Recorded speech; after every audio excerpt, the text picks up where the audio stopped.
नमस्कार दोस्तों, सीसी के इस लाइव रिसेट लेक्चर में आपका एक बार फिर से स्वागत है। मित्रों, जैसा कि आप सब जानते हैं कि आपके लिए विशेष श्रृंखला लर्न संस्कृत बी मॉडर्न इसको हम आयोजित करते आ रहे हैं और अभी तक हमने आप सभी के लिए 11 लेक्चर आयोजित किए हैं। इस श्रृंखला के अंतर्गत बताना चाहेंगे ये 12वां लेक्चर है और हर बार की तरह हम संस्कृत व्याकरण, एक कहानी और कुछ ऐसे शब्द जो आम बोलचाल की भाषा में इस्तेमाल होते हैं, प्रयुक्त होते हैं, उनके बारे में चर्चा करेंगे और एक ऐसे श्लोक को आज सीखने की कोशिश करेंगे जिसे हम जानते हैं या नहीं भी जानते हैं।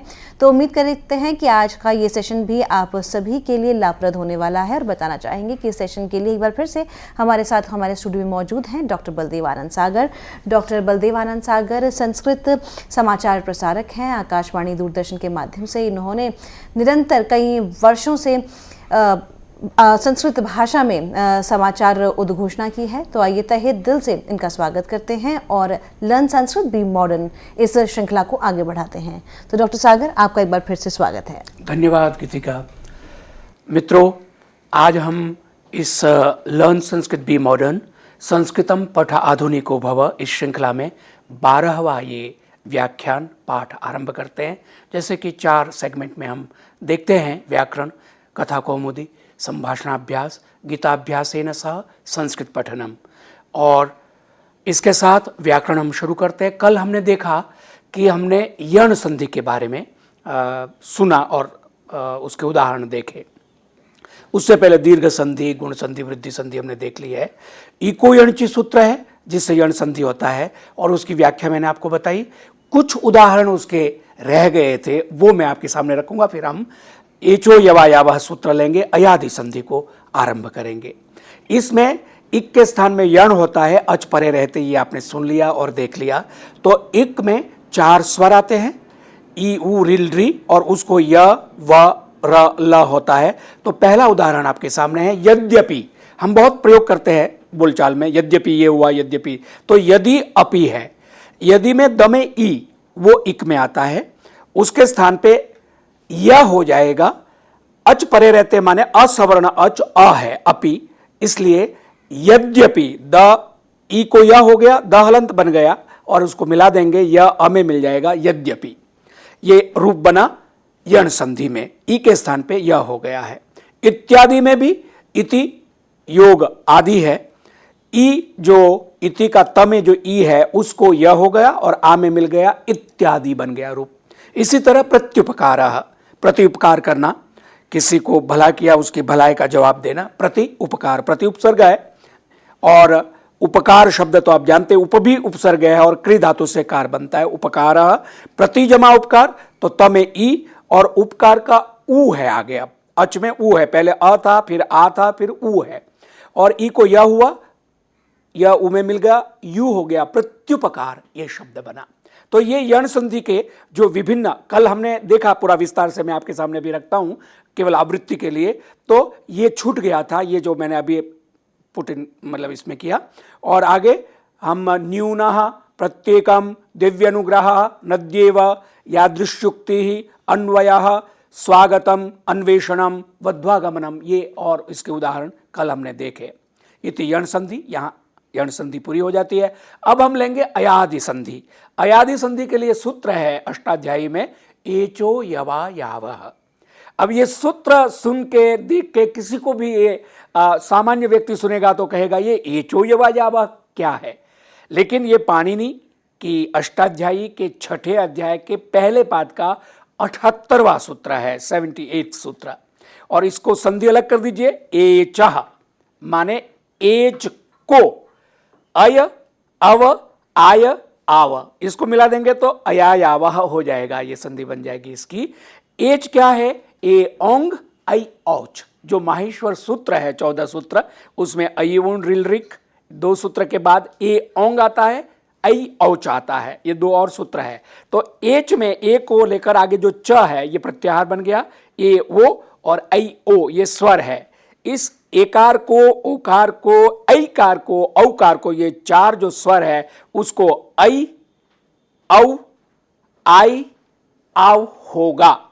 कब? अच परे रहते। अब देखिए व्याख्या देखिए इस सूत्र की। यदि ए ऐ ओ अथवा औ के बाद कोई अच माने स्वर, जो हमारे साथ ऐ ओ रिल री ए ओ ऐ ओ, ये है स्वर।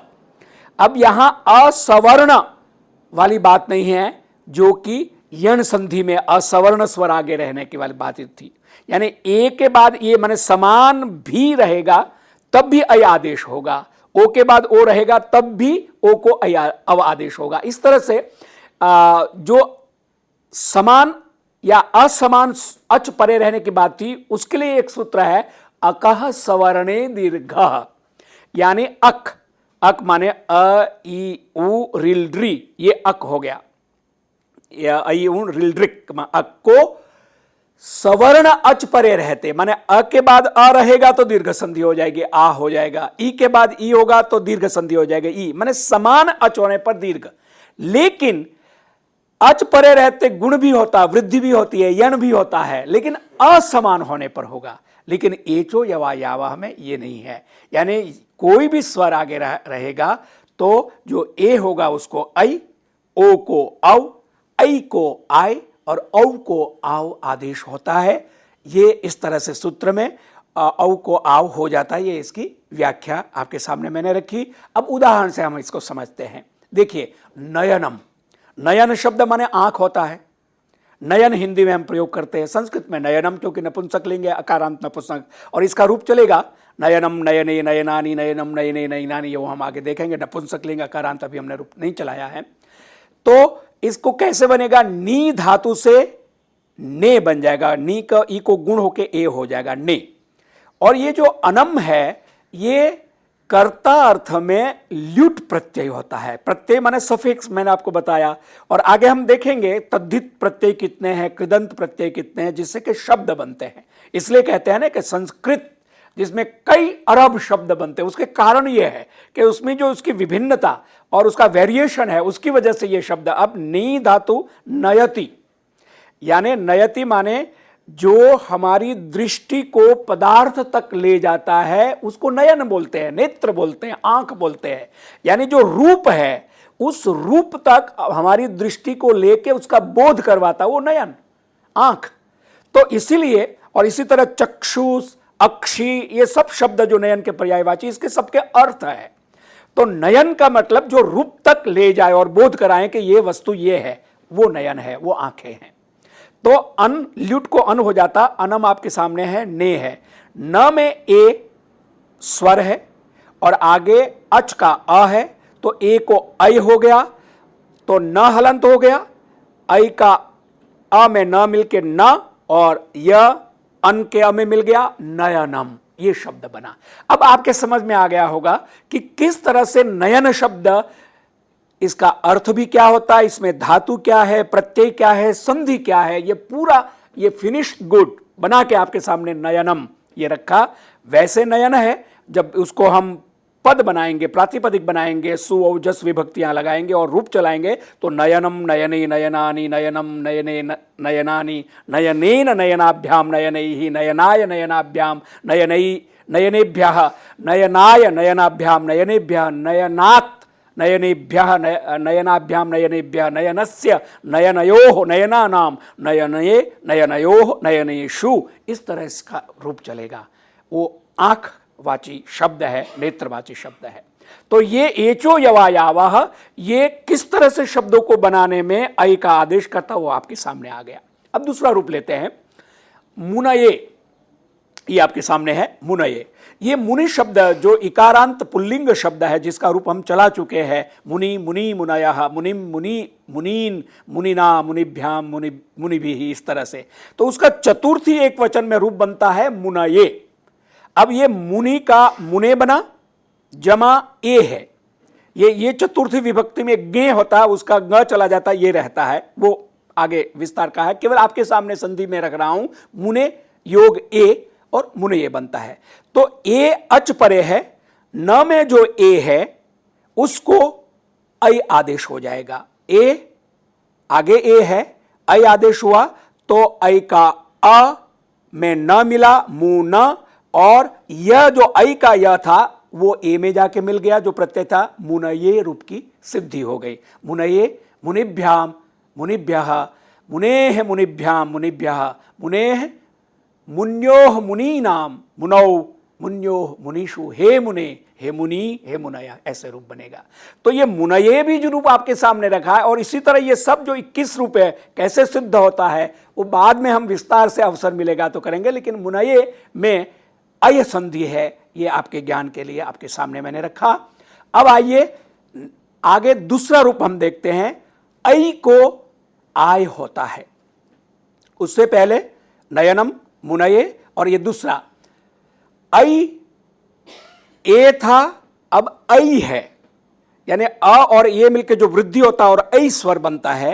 ऐ को नई जमा अकह नायकः, नायक आप सब जानते हैं, लीडर को नायक बोलते हैं। तो नई वो नी धातु से ही नहीं, नयति, वन हु लीड्स, जो नयन लीड करे, जो आगे चलाएं, जो नायक सबको आगे ले चले, उसको नायक बोलते हैं। नायक हीरो को भी बोलते हैं, जो फिल्म का हीरो होता है, जो काव्य का नायक होता है उसको भी, माने जो मुख्य रस का जो परिपाक करने वाला होता है उसको नायक बोलते हैं। नयति जो ले जाता है, तो वही अक प्रत्यय हमने वो प्रत्यय होता है उसको अक होता है, वो सब सूत्र है, वो मैं आपके सामने अभी नहीं रख रहा हूं। नई नी धातु से नहीं बना और अकह है, तो ऐ को अच परे रहने पर, माने अपरे रहने पर उसको आय हो जाएगा एचो यवायाव सूत्र से। तो ऐ को आ य, तो ना य कह मिला दीजिए, नायक रूप सिद्ध हो गया, माने नायक जो ले जाता है, जो अग्रणी है, आगे चलने वाला है, उसको नायक कहते हैं।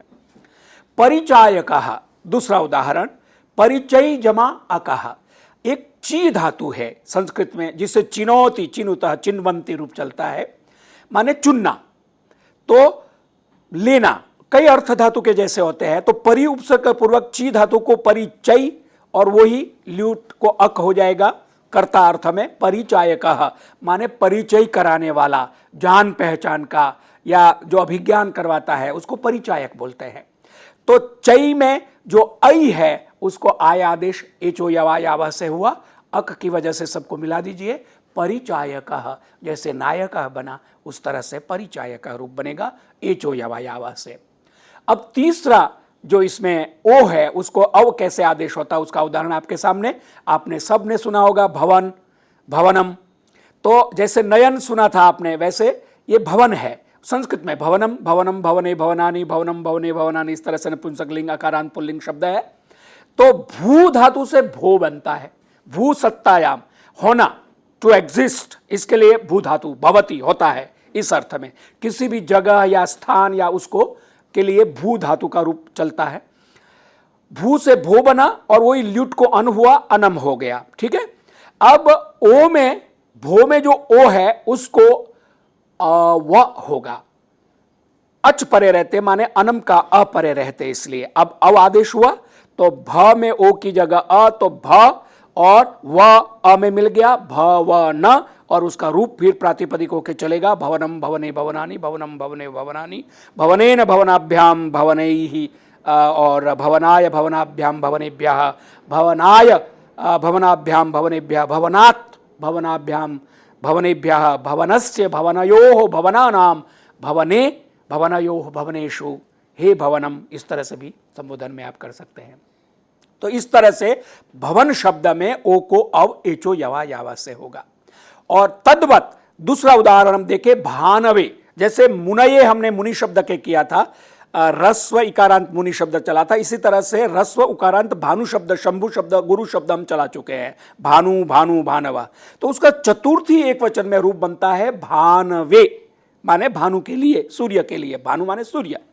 तो जब उसको हम बनाएंगे तो उस समय आगे गे का ए है अच, और भानो न में ऊ को गुण होके नो बनता है, उस ओ को अव आदेश होता है, और अव होने की वजह से भानवे रूप आपके सामने सिद्ध हो गया चतुर्थी एक वचन में।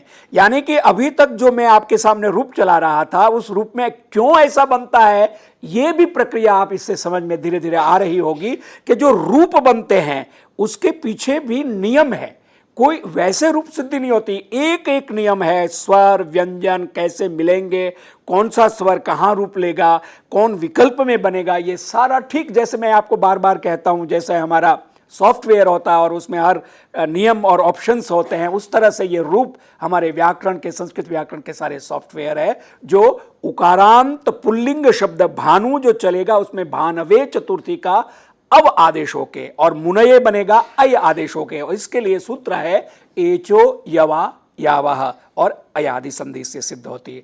आगे और एक उदाहरण देख लेते हैं, एक वंश में है पावकः नाविकः भावुकः बालकावागतौ।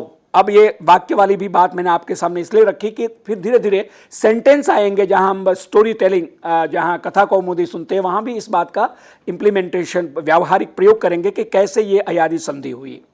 पावकः, पावक आप जानते हैं हिंदी में प्रयोग करते हैं, अग्नि के लिए पावक शब्द प्रयोग करते हैं। तो अब पावक का अर्थ अग्नि कैसे हुआ, देखिए पू धातु है, पुनाति पवित्र करने अर्थ में। आपने सुना देखा पढ़ा होगा कि अग्नि सब चीज पवित्र करती है। हमारी भारतीय चिंतन परंपरा और विदेशी बहुत सारी विचारधाराओं में अग्नि को पूजा जाता है, देव माना जाता है। अग्नि ऊर्जा है, जैसे जल ऊर्जा है, वायु ऊर्जा है, तो विज्ञान भी इस बात को स्वीकार करता है। तो पावक, पावक माने अग्नि कैसे अर्थ हुआ, अब देखिए पू धातु पुनाति पवित्र करता है, अग्नि पवित्र करता है। तो पू धातु से जब हम कर्ता अर्थ में प्रत्यय करेंगे, ल्यूट और अक उसको करेंगे, उनुल त्रिचो इस तरह से, मतलब जो सूत्र वगैरह हैं उससे, तो पू को वृद्धियों के पौ बन जाएगा, ल्यूट को अक हो जाएगा, और औ जमा आगे अक का अच है तो औ को आव आदेश हो जाएगा। तो प आ पा और व अक के अ में मिल गया पावकः, माने अग्नि पवित्र करने वाला। अग्नि का अर्थ आप समझ गए। अब ये अकारांत पुल्लिंग शब्द है तो राम या बालक की तरह चलेगा, पावकः पावको, पावकाः पावकम, पावको पावकान। और पावक अग्निवाचक तो नाम अर्थ में, नाउन में आएगा, लेकिन पावक विशेषण भी है, यानी पवित्र। अब ये विशेषण कैसे, पावकोयम पुरुषः, ये मनुष्य बड़ा पवित्र है, पावकायम स्त्री, ये महिला बड़ी पवित्र है, पावकम इदम पुस्तकम, ये पुस्तक बड़ा पवित्र है। तो विशेषण में, एडजेक्टिव में भी पावक शब्द का आप रूप चलाएंगे। तो वही शब्द जब नाम होगा तो अकारांत पुल्लिंग में, और जब विशेषण होगा तो जैसा जेंडर है, पुल्लिंग है तो पुल्लिंग की तरह, स्त्रीलिंग है तो स्त्रीलिंग की तरह, और नपुंसक है तो नपुंसक लिंग की तरह वो उसका रूप चलेगा। तो ये सामान्य लिंग इसको बोलते हैं। तटः तटि तटम जैसे संस्कृत में चलता, आप देखेंगे आगे। तो ये सामान्य लिंग में भी प्रयोग किया जा सकता है और अकारांत पुल्लिंग में भी पावक शब्द का हम प्रयोग कर सकते हैं। नाविकः, लीजिए नाविक शब्द आपके सामने है। नाविक हिंदी में भी हम प्रयोग करते हैं, नौ चलाने वाले को नाविक कहते हैं, लेकिन नाविक का अर्थ नौ के मालिक को भी नाविक बोलते हैं, माने मालिक, ईश्वर। ईश्वर को नाविक हम कहते हैं। उर्दू साहित्य में खूब इसके बारे में कविताएं, गजलों में, शेरों में आता है कि किस तरह से जो है ईश्वर हमारा नाविक है, हमारी नौका को चलाने वाला है। तो नौका को चलाने वाला या नौका का जो मालिक है उसको नाविक कहेंगे। तो नौ शब्द है, ये भी नी धातु जो नयति, गति अर्थ में, ले जाने अर्थ में है, क्योंकि नाव चलती है, गति है उसमें।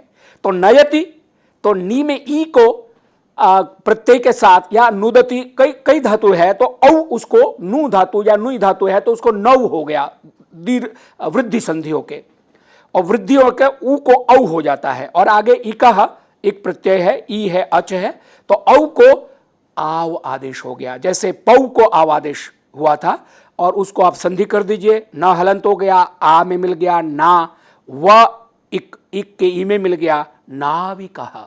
नाविक माने नौ को चलाने वाला या नाव का मालिक, नौका का मालिक, उसको भी हम नाविक कहेंगे। भावुकः, अकारांत पुल्लिंग नाविक शब्द, नाविकः, नाविकौ, नाविका, इस तरह से। भावुकः, भावुक शब्द का प्रयोग हिंदी साहित्य में और भारतीय क्षेत्रीय भाषाओं में, गुजराती भाषा में तो भावुक शब्द का बहुत प्रयोग होता है। भावुक माने जो बहुत इमोशनल है, या भावुक माने जो भाव रखता है हृदय में, जो सेंटिमेंटल है, जो हृदय में बड़े भावनाएं रखता है, उसको भावुक हम कहेंगे। तो भू धातु को आगे प्रत्यय हमारा होगा, उख प्रत्यय है, और भू को ऊ को वृद्धि होने पर भाव बन जाएगा। औ है, उक का ऊ अच परे है, तो औ को आव आदेशों के संधि कर देंगे भावुकः, अकारांत पुल्लिंग, लेकिन ये भी विशेषण है। पुरुष है तो भावुक, स्त्री है तो भावुका, और नपुंसक है भावुकम करके आप इसको विशेषण के रूप में भी इसका प्रयोग कर सकते हैं। तो ये जो भावनाएं रखने वाला या जो सेंटिमेंटल व्यक्ति है उसके लिए भावुक शब्द, श्रद्धा और निष्ठा रखने वाले को भी भावुक के रूप में प्रयोग किया जाता है। अब आइए इस एचो यवायावः जो सूत्र हमने लिया अयादि संधि का, उसका अंतिम उदाहरण मैं आपके सामने रखूं, और यह वाक्य का उदाहरण है जो हम आगे कई बार देखेंगे। और आप भी अगर भाष्य पढ़ते हैं या कहानी कोई संस्कृत की पढ़ते हैं, वहां आपको संधि मिलती है तो आप समझ जाइए कि यहां अयादि संधि है। जैसे हैं बालकावागतौ, अब ये इसको संधि विच्छेद करेंगे तो होगा बालकौ योग आगतौ। बालक शब्द अकारांत पुल्लिंग है, उसका रूप आपके सामने कई बार रखा है मैंने, बालकः बालकौ बालकाः, बालकम बालकौ बालकान, इस तरह से। तो बालकौ प्रथमा या द्वितीय विभक्ति के द्विवचन का रूप है, माने दो बालक, आगतौ दो बालक आए हैं, इसका अर्थ यह हुआ। बालकौ आगतौ, गम धातु आंग उपसर्ग पूर्वक उसको प्रत्यय हमने कृदंत प्रत्यय किया, आगतः आगतौ। तो बालकौ में क में जो औ है और आगे आगतौ का अच है तो औ को आव आदेश हो जाएगा। अब ये संधि शब्द रूप में भी आपने देखी और वाक्य जहां प्रयोग करते वहां भी किस तरह से आपस में ये जो मैथमेटिकल है, गणितात्मक है। बालकौ है, आगतौ है, अच परे है, औ को आव आदेश हो गया, बालकावागतौ आगे संयुक्त रूप हो गया। अब ये वाक्यों में जो विद्वान लोग हैं अपनी भाषा जब प्रयोग करते हैं तो संधि बना के लिखते हैं, तो इसीलिए संस्कृत की जो विशेषता है, और कहते हैं कि नासा ने जब अंतरिक्ष में भाषा में अपने मैसेज भेजे तो उल्टे हो जाते थे, ऐसा कहा जाता है और सुना है विद्वानों से। और जब उन्होंने संस्कृत में मैसेज भेजे, संस्कृत की स्क्रिप्ट में और संस्कृत के वाक्यों में, तो वो उल्टा का मतलब कोई भी वाक्य बोला जाए उसको परिवर्तन नहीं हो सकता है, उसमें बालको बालको ही रहेगा, आगतौ आगतौ ही रहेगा। संधि होगी तो बालकावागतौ होगा, जो पढ़ने वाला है उसको संधि विच्छेद करके समझ लेगा, बालकावागतौ। बने कोडेड लैंग्वेज की तरह भी आप इसका प्रयोग कर सकते हैं। और यही संस्कृत की विशेषता है कि किस तरह से वैज्ञानिक भी और कंप्यूटर साइंस में भी इस भाषा का प्रयोग करने के लिए वो, क्योंकि जो आर्टिफिशियल इंटेलिजेंस कंप्यूटर में प्रयोग की जाती है वो, और गणित के साथ जिसका वो जिस तरह से करते हैं प्रयोग कंप्यूटर में भाषा का और अपने सॉफ्टवेयर वगैरह का, वो सारा कुछ इस भाषा से साध्य है, इस विज्ञान ध्वनि विज्ञान से शक्य है, साध्य है। इसीलिए इसको कंप्यूटर की भाषा के रूप में प्रतिष्ठापित किया जा रहा है। अब इसी तरह से हमने एचो यवायावः ये सूत्र की जो उदाहरण थे वो आपके सामने रखे और ये संधि आपके सामने रखी। इसकी थोड़ी बाद में आवृत्ति करेंगे अगले व्याख्यान में, और फिर आगे पररूप पूर्व रूप की संधि भी हम पढ़ेंगे। अब आइए धातु रूप शब्द रूप हम लेते हैं।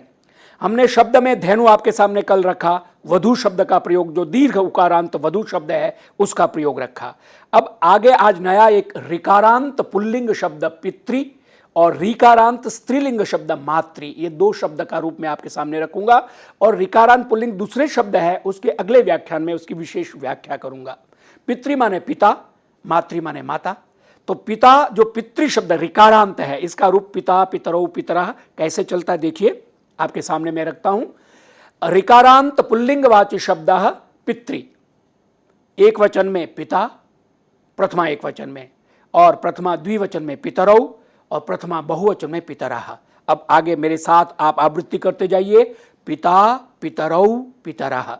द्वितीय विभक्ति तीनों वचन में पितरम पितरौ पितॄन, त्रि दीर्घ हो जाएगी इसमें। तृतीय विभक्ति तीनों वचन में पित्रा पितृभ्याम पितृभिः।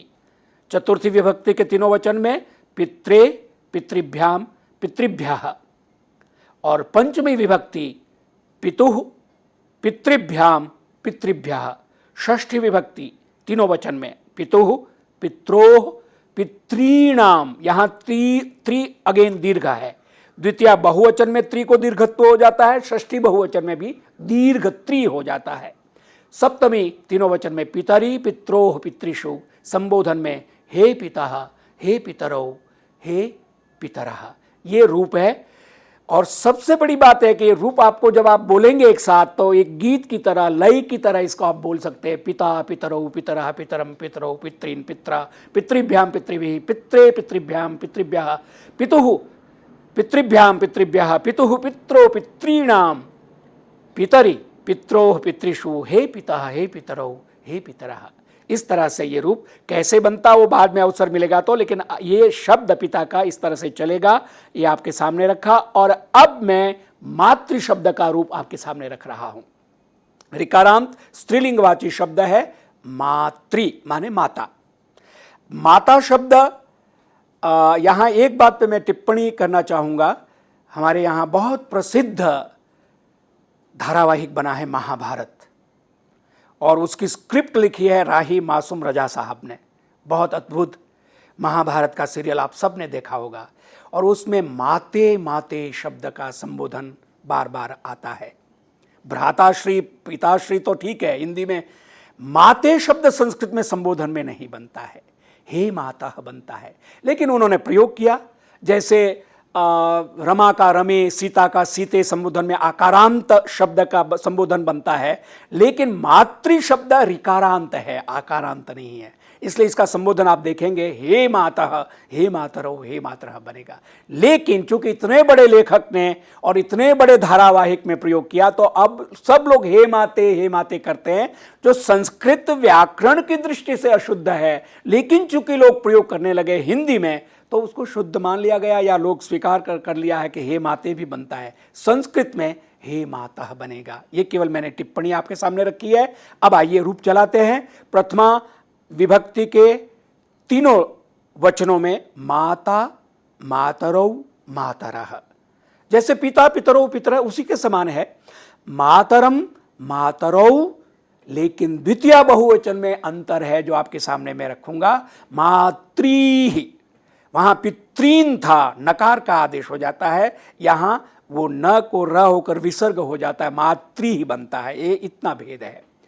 मात्रा मातृभ्याम मातृभिः तृतीय विभक्ति तीनों वचन में, मात्रे मातृभ्याम मातृभ्य चतुर्थी तीनों वचन में, मातुः मातृभ्याम मातृभ्यः पंचमी विभक्ति के तीनों वचन में, मातुः मात्रोः मातॄणाम षष्ठी विभक्ति के तीनों वचन में, मातरि मात्रोः मातृषु सप्तमी विभक्ति के तीनों वचन में, और संबोधन में हे मातः, आपको शायद दिखाई ना दे रहा हो, हे मातः हे मातरौ हे मातरः संबोधन में ये रूप चलेगा। और इस प्रकार से पितृ शब्द के समान ही मातृ शब्द ऋकारांत स्त्रीलिंगवाची शब्द का भी रूप, तो जैसे स्वश्री माने बहन को स्वश्री बोलते हैं, स्वसा स्वसरो स्वसरा, इसी तरह से रूप हम चलाएंगे बाद में, तो वो भी स्त्रीलिंगवाची ऋकारांत शब्द है। पितृ में जैसे ऋकारांत पुल्लिंग है तो कर्तृ भ्रातृ शब्द भी इस तरह से चलेंगे, कोई अंतर नहीं है। द्वितीय बहुवचन में केवल नकार नहीं होता स्त्रीलिंगवाची शब्दों में ऋकारांत में, और बाकी समान आपने देख लिया। माता मातृ शब्द का जो रूप है, माता के रूप में हम जो चलाते हैं उसका आपके सामने रखा। अब ऋकारांत अन्य शब्द अन्य लिंगों में कैसे होंगे हम अगले व्याख्यान में उस चीज को विस्तार से लेंगे। अभी हमें बीच के विश्राम का समय हमारा आ गया है, यहां पर संस्कृत व्याकरण को हम पूरा करते हैं।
मित्रों, अब हमारे इस पाठ के व्याख्यान के तीसरे सेगमेंट पर हम पहुंच रहे हैं और तीसरा सेगमेंट है कथा कौमुदी का, जिसमें एक कहानी। और आज की कहानी की खूबी यह है, मैंने आपको पंचतंत्र की कहानी सुनाई, कुछ लोक कथाएं सुनाई है। आज है आज़ादः चंद्रशेखरः, चंद्रशेखर आज़ाद, जिन्होंने भारतीय स्वतंत्रता प्राप्ति के लिए अपने जीवन की आहुति दी है, उस वीर शहीद के बारे में संस्कृत में हम आज एक कहानी सुनेंगे। आइए आरंभ करते हैं। किम तव नाम, तुम्हारा नाम क्या है? आज़ादः, मेरा नाम आज़ाद है। कस तव पिता, तुम्हारे पिता कौन है? स्वाभिमानः, स्वाभिमान, आत्मगौरव मेरे पिता है। ये कोर्ट में उनको पूछा जा रहा चंद्रशेखर आजाद को प्रश्न और उसका उत्तर वो दे रहे हैं। क्व निवास स्थानम, तुम कहाँ रहते हो? तुम्हारा निवास स्थान क्या है? कारागार, जेल में रहता हूं। न्यायाधीशस्य प्रश्नानाम एतादृशानि उत्तराणि परतंत्रता काले येन प्रदत्तानि स आसीत चंद्रशेखरः आजादः। जज के सामने, न्यायाधीश के सामने इन प्रश्नों का, किम तव नाम, कस्तव पिता, क्व निवास स्थानम, इन प्रश्नों का इस तरह से जवाब देने वाले, जब भारत परतंत्र था, परतंत्रता काले जिसने ये उत्तर दिए, ये न प्रदत्तानि उत्तराणि स आसीत, वे थे चंद्रशेखर आजाद। इसमें न्यायाधीश शब्द के लिए न्याय शब्द नी और अय प्रत्यय न्याय, अभी हमने ये चो यवायावह पढ़ा, नई आय न्याय बनता है। जैसे नैयायिक, न्यायिक, इस तरह से, तो वो नी धातु से अय आदेश, इचो यवायाव सूत्र से हम इसको सिद्ध करेंगे। और यण संधि भी नी और अय को न्याय हो जाएगा, यण संधि होगी। अधीश, अधि उपसर्ग पूर्वक ईश है तो अधीश बनेगा, ये दीर्घ संधि हो गई। अधि धमे ई और ईश का ई, अधीश, न्याय अधीश, न्यायाधीश हो गया। तो ये शब्द मैंने आपके सामने संधि रखा और उसके पूर्व शब्द रूप रखे, तो आप अब समझते जाएंगे कैसे एक एक छोटे छोटे जो वर्ण है, स्वर है, उसका अर्थ निकलता और कैसे शब्द बनता है। न्याय, अधीश, न्यायाधीश और षष्ठी एक वचन न्यायाधीशस्य, न्यायाधीश के, प्रश्नानाम, प्रश्न, अकारांत पुल्लिंग शब्द है, प्रश्न, प्रश्नों, प्रश्न, षष्ठी बहुवचन में प्रश्नानाम, एतादृशानि, एतादृक्, एतादृशानि बहुवचन में, उत्तराणि, उत्तरम अकारांत नपुंसकलिंग शब्द है, उत्तरम, उत्तरे, उत्तराणि, तो उत्तराणि, उत्तर को परतंत्रता काले, तंत्र, परतंत्र, परतंत्रता, इस तरह से ये पूरा शब्द बनेगा। जब हम पराधीन थे उस समय में, ये न प्रदत्तानि, यत शब्द का पुल्लिंग यह यौ ये बनेगा, तृतीय एक वचन में ये न, जिसने, प्रदत्तानि दिए, स आसीत, वे थे चंद्रशेखर आजाद। संस्कृतस्य कश्चन छात्रः चंद्रशेखरः तदानीं वाराणस्याम अधीयानः आसीत। संस्कृत पढ़ने वाला एक स्टूडेंट, छात्र, कोई एक छात्र जिसका नाम चंद्रशेखर था, उस समय परतंत्रता काल में, ईस्वी सन भी दिया हुआ है, तदानीम उस समय, वाराणस्याम, वाराणसी में, काशी में, अधीयानः, अधीयानः, अधि उपसर्ग पूर्वक इनगतो धातु है, अधीते माने पढ़ता है, अधीयानः पढ़ रहे थे। वाराणस्याम, सी दीर्घ इकारांत है, वाराणसी, वाराणस्यौ, वाराणस्यः, सप्तमी एक वचन, वाराणस्याम, काशी में, वाराणसी में पढ़ रहे थे संस्कृत के छात्र चंद्रशेखर। 11 वर्ष देशीयेन अनेन, 11 साल की उम्र के इस चंद्रशेखर आजाद ने, यदा जब जलियांवाला कांडस्य नृशंसता श्रुता, जलियांवाला बाग पंजाब में जो बहुत बड़ा कांड हुआ था, लोगों पर गोली चलाई गई थी, इस नृशंस माने बहुत क्रूर ये घटना को, कांड को उन्होंने सुना। तदैव, तदा एव, तदैव वृद्धि संधि, उसी समय, तेन संकल्पितम, उन्होंने संकल्प ले लिया, यत् कि येन केनापि प्रकारेण इदम क्रूर शासनम उन्मूलयिष्यामि इति, उन्होंने उसी समय ये संकल्प लिया या यूं कहे प्रतिज्ञा की कि किसी भी तरह से इस क्रूर शासन, जिन्होंने हजारों बेगुनाह निर्दोष लोगों पर गोली चला दी है, इस क्रूर शासन, निर्दयी शासन को मैं उन्मूलित करूंगा, जड़ से उखाड़ फेंक दूंगा। इति, ऐसा चंद्रशेखर आजाद ने संकल्प लिया।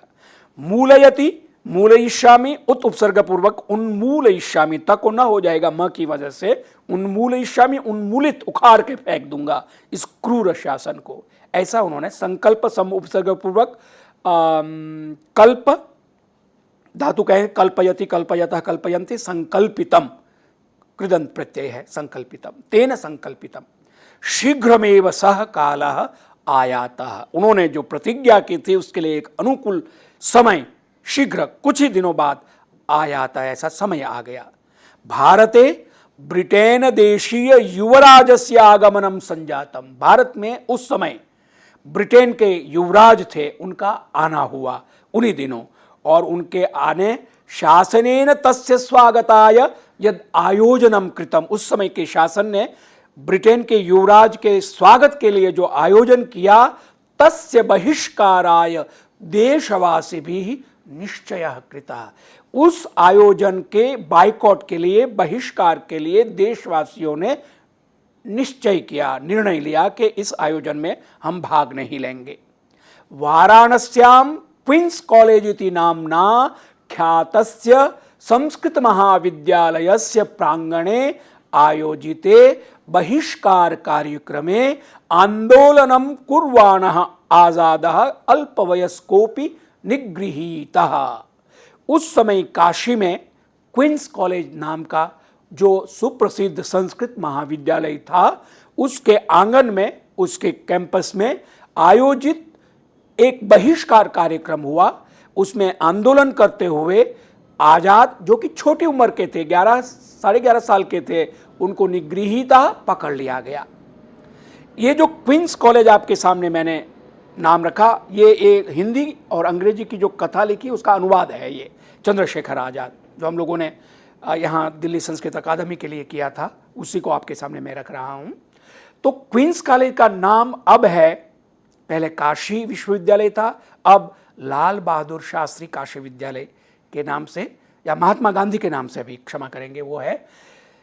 काशी में 3 विश्वविद्यालय है। एक तो मदन मोहन मालवीय जी द्वारा प्रतिष्ठापित BHU जिसको बोलते हैं, बनारस हिंदू विश्वविद्यालय, और एक संस्कृत विश्वविद्यालय जिसको अब डॉक्टर संपूर्णानंद संस्कृत विश्वविद्यालय, यहाँ हमें शास्त्री परीक्षा तक पढ़ने का अवसर मिला, और तीसरा ये काशी विश्वविद्यालय कहते थे, जो क्वींस कॉलेज पहले था ब्रिटिश शासन के समय।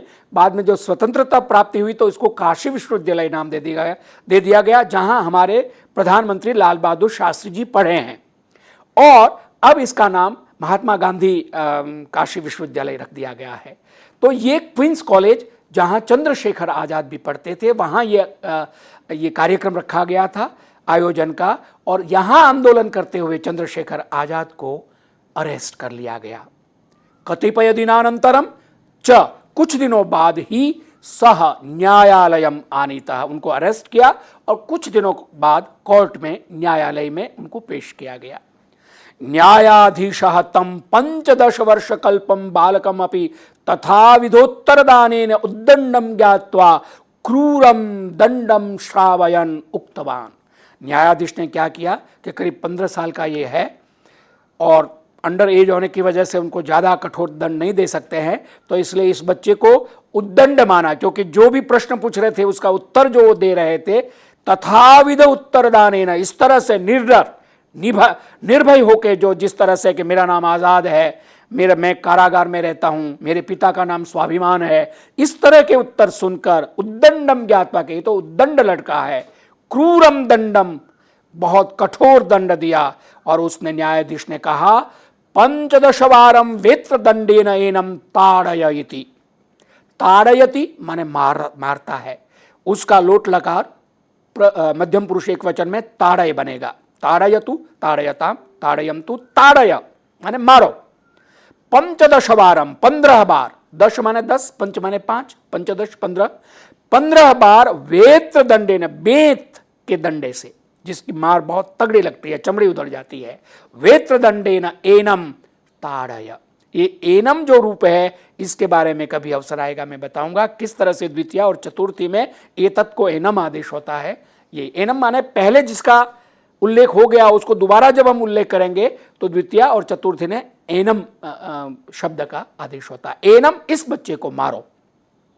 वेत्र प्रहार कहा तम निर्वस्त्रम विदाय, उसके ऊपर के कपड़े उतार के, जो वेत्र बेत से मारने वाला था उसने तस्य पृष्ठ देशे तथा देशम तथा निर्दयम हंति स्म यथा तस्य पृष्ठ चर्म उच्छिन्नम अजायेत, पीठ में उस प्रकार से निर्दयता से वो मार रहा था, बेत का प्रहार कर रहा था कि उसका पीठ की जो चमड़ी थी उच्छिन्नम अजायेत, कि वो पीठ की चमड़ी उधड़ जाए, इस तरह से मार रहा था। सह प्रतिवेत्र घात समये, वो चंद्रशेखर आजाद जब बेत का प्रहार हो रहा था पीठ पर, महात्मा गांधी विजयताम, महात्मा गांधी की जय हो, भारत माता जयतुतराम, भारत माता की जय हो, ब्रिटेन शासनम नश्यतु, ब्रिटेन शासन मुर्दाबाद, नश्यतु नाश हो, इति नादम तावत पर्यंतम अकरो, इस तरह से नारे।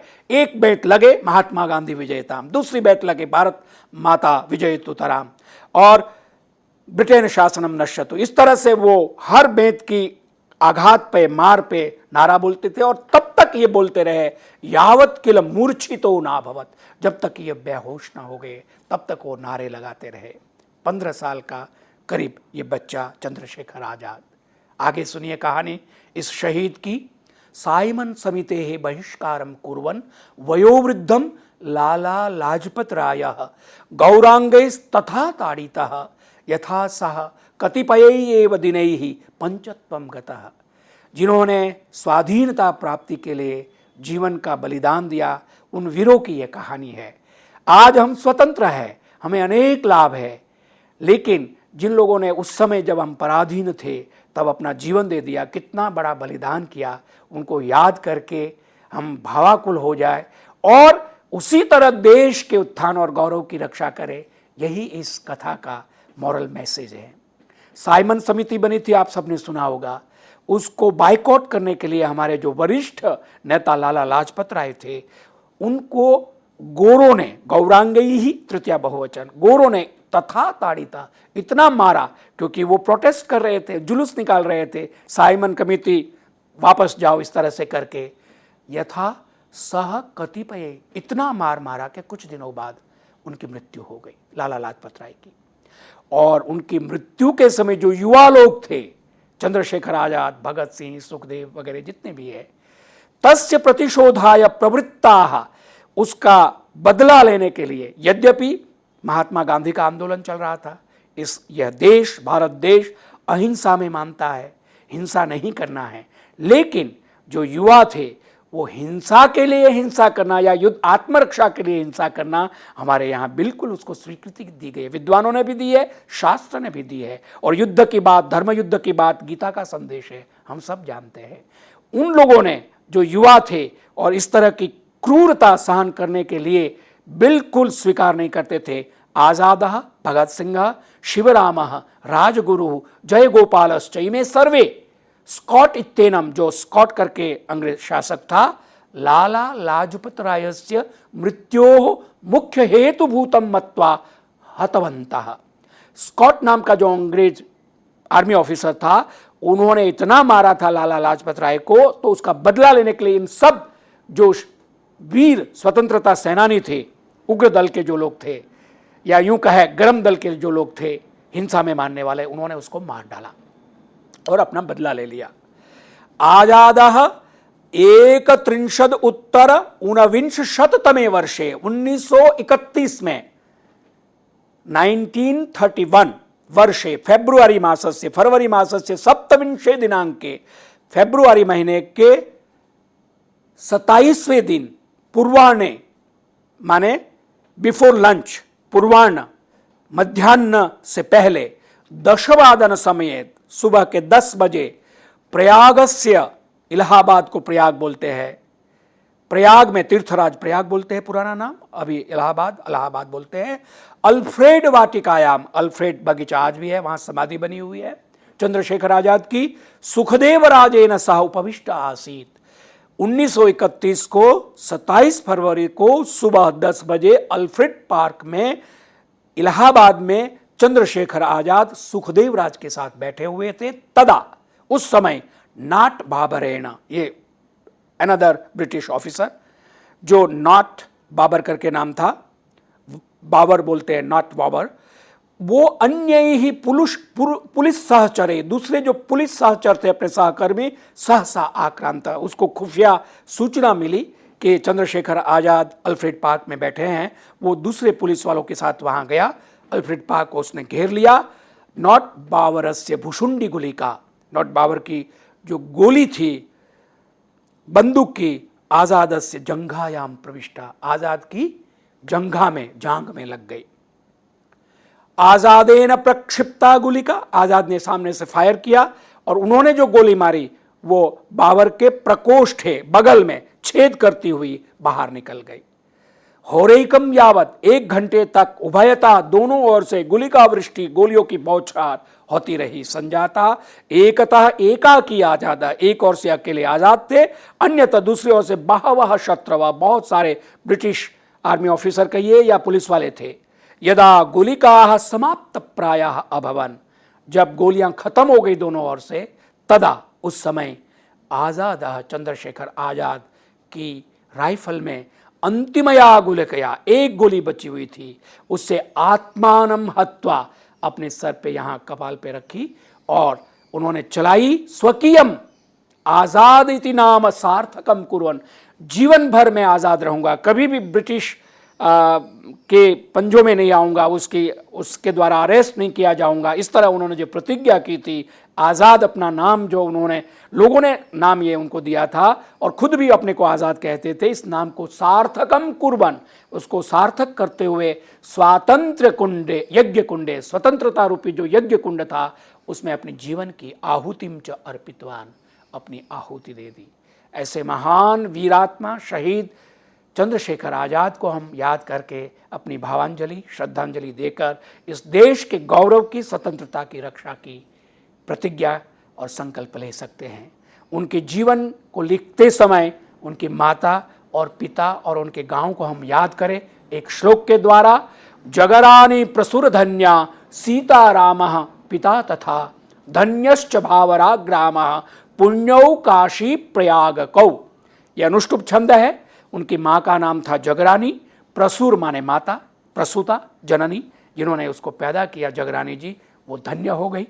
सीतारामा, उनके पिता का नाम सीताराम था, वो भी धन्य हो गए, क्योंकि जननी जने तो भक्त जन, कहाँ दाता कहाँ सूर, नहीं तर रह जे वांजनी मत गुमावे नूर। माँ के लिए कवियों ने कहा है कि माँ या तो तू भक्त पैदा करना, या देशभक्त पैदा करना, दाता पैदा करना, या शूरवीर पैदा करना, नहीं तो तू बांझी रहना। इस तरह से लोक गीतों में कहा गया है।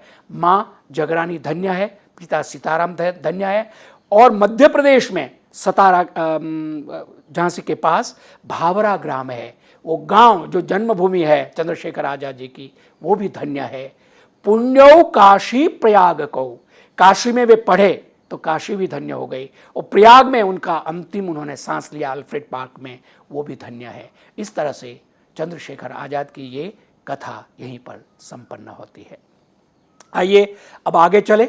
संभाषणाभ्यासः, प्रैक्टिस ऑफ स्पोकन संस्कृत। अस्माभिः अनेकानि वाक्यानि गते व्याख्याने अस्माभिः पठितानि। तत्र माता वस्त्रम प्रक्षालयति, माँ कपड़े धो रही उसके लिए, द मदर वॉशेज क्लोथ, ये हमने सुना।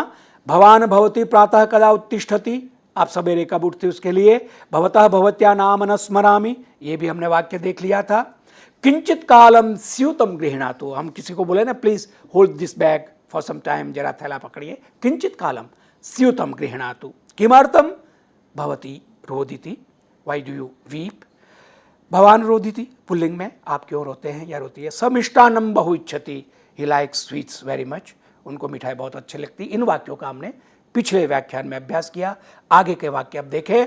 सा तत्कार्यम कर्तुम न शक्नोति, सा फेमिनिन जेंडर है, she can not do that job, वह उस काम को नहीं कर सकती है। और इसी को अगर पुल्लिंग में करना हो तो सह तत्कार्यम कर्तुम न शक्नोति, सा की जगह सा कर दीजिए, he can not do that job, वो ये काम नहीं कर सकता है। अतिथि ही आगतवान, 87 सेंटेंस, अतिथि आ गए हैं, द गेस्ट हैज कम, मेहमान आ गए हैं। अब ये जो आगतवान है, इस पर आप अगर हम अभी तक बात नहीं कर चुके हैं व्याख्यान में, ये गम धातु का वतु प्रत्यय होके अतिथि प्रथम पुरुष एक वचन है, इकारांत पुल्लिंग शब्द है, इसको हम रूप चलाएंगे हरि की तरह, हरि हरि हरया, तो अतिथि अतिथि अतिथया, और एक वचन है तो आगतवान हो जाएगा। अगर दो अतिथि होंगे तो अतिथि आगतवंतो, क्योंकि आगतवान का रूप चलेगा आगतवान आगतवंतो आगतवंतः आगतवंतम आगतवंतो आगतवतः आगतवता, इस तरह से तो वतु प्रत्यय होगा। और इस तरह, और अगर कोई अतिथि महाभागा, कोई महिला अति गेस्ट है तो आगतवती एक होगी, तो दो होगी तो आगतवत्यो, इस तरह से। ये है इस भाषा की सुंदरता। जब आप जान जाएंगे और अभ्यास हो जाएगा तो इसकी जो आनंद है, इसकी विविधता का, वो आप लेना शुरू कर देंगे। अतिथि ही आगतवान, अतिथि महाभागा आगतवती, महिलाः अतिथि महाभागा अनेकाः महिलाः आगतवत्यः, इस तरह से हम प्रयोग करेंगे। अगला सेंटेंस, पितरम आह्वयतु, पिताजी को बुलाओ, कॉल फादर, पिताजी को बुलाइए। एक ही सेंटेंस जिसको मैंने दो भाग में कर दिया है, अतिथि आगतवान, पितरम आह्वयतु। आह्वयति माने बुलाता है, आह्वयतु लोट लकार मध्यम पुरुष एक वचन का, आह्वयतु ये धातु रूप में हम देखेंगे। अगला सेंटेंस, किम कर्तुम शक्यते, व्हाट कुड बी डन, क्या किया जा सकता, किम कर्तुम शक्यते, किम कर्तुम पार्यते, किम कर्तुम क्षम्यते, इस तरह से हम रूप चला सकते हैं। बहुत विविधता जो है, किम कर्तुम शक्यते, क्या किया जा सकता, किम कर्तुम संभाव्यते, क्या किया जा सकता है। कुत्रापि न दृश्यते खलु, जैसे कल मैंने थोड़ी टिप्पणी की थी नाम के लिए, किम नाम एवं भवति, नाम मतलब वो एक अभिव्यक्ति का शब्द है, तो खलु भी यहाँ जो है ये अव्यय है, इसका रूप नहीं चलेगा, ऐसा ही रहेगा। सदृशम त्रिक्षुलिंगेषु सर्वासु च विभक्तिषु वचनेषु सचर्वेषु यन्न वेत तदव्ययम, आप सुन चुके हैं कई बार। तो ये खलु ऐसा अभिव्यक्ति के लिए है। कुत्रापि न दृश्यते खलु, अरे कहीं भी नहीं दिखाई दे रहा है, it is not seen nowhere, it is seen nowhere, कहीं भी नहीं दिखाई दे रहा है, दिखाई पड़ रहा है इस अभिव्यक्ति में। क्योंकि प्रत्येक भाषा का अपना लहजा और अभिव्यक्ति होती है, और अनुवाद में भी इस बात को ध्यान रखना होता है कि कैसे हम इसकी अभिव्यक्ति करें जिससे उस भाषा की जो एक विशेषता वो झलके, उसमें उसकी झलक सुनाई दे, दिखाई दे। किम अहम अंतः आगंतुम शक्नोमि, हिंदी में हम कहेंगे, अंग्रेजी में कहेंगे मे आई कम इन, मैं अंदर आऊं, क्या मैं अंदर आ सकता हूं। तो संस्कृत में हम कहेंगे किम अहम अंतः आगंतुम शक्नोमि, ये अनुवाद हो गया। अहम की कोई जरूरत नहीं है, किम अंतः आगंतुम शक्नोमि, ये आप, या किम अहम अंतः प्रवेष्टुम शक्नोमि, तो अहम न भी प्रयोग करें, केवल शक्नोमि करेंगे, बोध हो जाएगा। ये संस्कृत की विशेषता जो आपके सामने रख रहा हूं। अगला वाक्य है तत्किम, वो क्या, इति ज्ञातुम इच्छामि, वो क्या है ये मैं जानना चाहता हूं। I want to know what it is. अब अंग्रेजी का कंस्ट्रक्शन आप देखिए, व्हाट इट इज बाद में है, आई वॉन्ट टू नो पहले है। संस्कृत में तत्किम, वो क्या है, इति ज्ञातुम इच्छामि, संस्कृत में इसका ठीक उस तरह से वाक्य की रचना की है।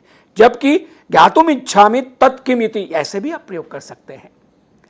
कृपया लेखितुम प्रयत्नम करोतु, please try to write it, या प्लीज ट्राई टू राइट, कृपया लिखने का प्रयत्न कीजिए। तत्र गत्वा आगच्छतु, गो देयर एंड रिटर्न, या कम बैक, वहां जाकर आइए। ये संस्कृत में इस तरह जो विविधता है, भाषा की अपनी मौलिकता है, वो केवल अनुवाद से तो आप समझेंगे, लेकिन उस वाक्यों को वैसे आप बोलेंगे तो उसका अपना एक बोध और उसका एक अपना एक स्वाद है। अब आइए गीताभ्यासेन सह संस्कृत पठनम। कल हमने 3 श्लोकों का यहाँ आवृत्ति भी की थी और पाठ भी किया था। उसमें मैंने अंत में आपको अनुष्टुप छंद की बात कही थी, उसको मैं थोड़ा विस्तार से आपको बताना चाहता हूँ कि श्लोके षष्ठम गुरुज्ञेयम सर्वत्र लघु पंचमम द्विचतुष्पादयो ह्रस्वम सप्तमम दीर्घमन्ययो, ये अनुष्टुप छंद का लक्षण है। उसको मैंने इस तरह से इसलिए रखा है कि कोई थोड़ा संस्कृत जानता है और उसमें अनुष्टुप छंद की रचना करना जानता है तो कर सकता है। गीता के या हमारे जो अष्टादश पुराण है उसके, महाभारत के, सब प्रायः अधिक अनुष्टुप छंद है। उपजाति, वसंत तिल का बाकी छंद भी है, लेकिन अनुष्टुप छंद सरल है, कोई भी उसमें आसानी से कविता कर सकता है। तो श्लोके षष्ठम गुरु ज्ञेयम, 4 चरण है, उसमें षष्ठ का मतलब छठा जो स्वर है वो गुरु माने दीर्घ होता है। आपके सामने है, आप देखिए, इसमें पश्येताम पांडुपुत्राणाम, इसमें जो पू है ब्लू कलर में वो दीर्घ है, इसलिए नीचे 2 है। और चारों चरण में छठा जो है महतीम द्वितीय चरण में है, ती दीर्घ है ब्लू में। तीसरे में पुत्रेण पु दीर्घ है, क्योंकि त्र आगे संयोग है इसलिए वो दीर्घ हो गया। और चौथे पाद में धीमता का जो ब्लू है वो दीर्घ है, ये छठा है। माने चारों चरण में जो छठा स्वर है, वॉवल है, वो दीर्घ होना चाहिए। श्लोके षष्ठम गुरुज्ञेयम सर्वत्र लघु पंचमम, चारों चरण में 5वां ह्रस्व होना चाहिए। पांडु में डू ह्रस्व है, इसलिए उसके नीचे 1 होना चाहिए, 1 लिखा हुआ है। ह महतिम में ह ह्रस्व है, नीचे 1 है, उसके 5वां है। द्रुपद में द, ये 5वां है। व्यू 1, ढ 1, द्रु 1, प 1 और द 5वां है। और चौथे चरण में शिष्येण न, ये ह्रस्व है। तो श्लोक के चारों चरण में 5वां स्वर ह्रस्व, छठा स्वर दीर्घ हो, और सप्तमम दीर्घ, द्विचतुष्पादयो ह्रस्वम, दूसरे पाद में ह्रस्व और चतुर्थ में ह्रस्व 7वां, और पहले और तीसरे में वो दीर्घ होना चाहिए। देखिए फिर से स्लाइड देखिए, 7वां आप देखिए, 7वां द्वि माने दूसरा, दूसरा में च आ जाएगा और चौथे में म आ जाएगा, धीमता, ये ह्रस्व है 7वां स्वर। और त्र, पुत्राणाम में त्र प्रथम में और तीसरे में त्रे, ये दीर्घ है, 7वां दीर्घ होना चाहिए पहले और तीसरे पाद में। तो श्लोके षष्ठम गुरुज्ञेयम सर्वत्र लघु पंचमम द्विचतुष्पादयो रस्मम सप्तमम दीर्घमन्ययो, ये जो छंद शास्त्र का अनुष्टुप का लक्षण है उसको मैंने आपके सामने चरितार्थ करके रखा। जब भी आपको अवसर मिले इसका अभ्यास करके अनुष्टुप छंद में भी आप श्लोक रचना कर सकते हैं, अवश्य करेंगे, आपको आनंद आएगा। अब मैं जो कल 3 श्लोक लिए थे, जिसमें दुर्योधन गुरु द्रोण को सब योद्धाओं के, पांडवों के, सेनाओं के जो मुख्य सैनिक है उनके नाम लेते हैं, उसको मैं थोड़ा सा संधि विच्छेद करके, अत्र शूराः महेश्वासा भीमार्जुन समाः युधि युधानः विराटः च द्रुपदः च महारथ, ये संधि विच्छेद कर दिया है। क्योंकि जो पहले आपको मैंने दिखाया उसमें संधि थी, संधि विच्छेद में सब में विसर्ग लग जाएगा। धृष्टकेतुः चेकितानः काशीराजः च वीर्यवान पुरुजित कुंती भोजः च शैब्यश्च नरपुंगवः युधामन्युः च विक्रांतः उत्तमौजा च वीर्यवान सौभद्रः द्रौपदेयाः च सर्वे एव महारथाः, ये संधि विच्छेद करके आपके सामने रखा। इसमें कौन कौन से क्रियापद है, क्रिया विशेषण है, कर्तृपद है, कर्मपद है, ये हम इसको लेंगे। संति इति अध्याहृतम के संति इत्यादिकम हम आपके सामने रखेंगे। आज के व्याख्यान का समय यहीं पूरा होता है। अगले व्याख्यान में हम गीताभ्यास को विस्तार से समझेंगे। धन्यवाद, नमस्कार। और इसी के साथ हम धन्यवाद देना चाहेंगे डॉक्टर बलदेवानंद सागर का। मित्रों, आपके किसी प्रकार के सुझाव हैं या प्रश्न हैं तो फिर आप हमें संपर्क कर सकते हैं, अपनी प्रतिक्रिया हमारे साथ साझा कर सकते हैं। हमारी ईमेल ID है info.cc@nic.in। आप सभी से जल्द मुलाकात होगी और इस श्रृंखला के अंतर्गत हम और चर्चा करेंगे और सीखेंगे। तब तक के लिए आप सभी का नमस्कार। नमस्कार।